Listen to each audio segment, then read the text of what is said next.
How to use a full stop or period. 3 main ways.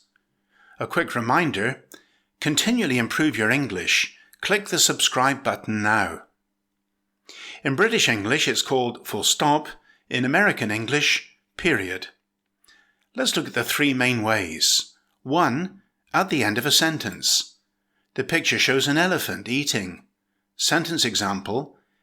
Elephants need up to 150 kilograms of food per day. They eat so much that they can spend up to 3/4 of their day eating. Guidelines for using the full stop. 1. There's no space between the last letter and the full stop. 2. There's a space after the full stop. And 3. The new sentence after a full stop starts with a capital letter. Here's the second way to use a full stop. In an abbreviation. The picture shows a large clock showing a couple of minutes after 2 o'clock. Sentence example. We agreed to meet by the clock at 2 p.m. Arrows show a period after the P and M of p.m. And the third way to use a full stop, as a decimal point. The picture shows a number of bottles of wine. The sentence example reads, the average alcohol content for unfortified wine is 11.6%.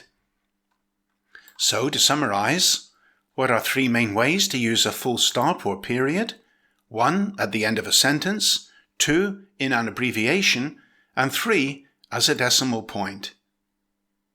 Has this video helped you? Then like, share or comment now. And build a powerful English vocabulary with my free course on Udemy. Go to goodenglish.online.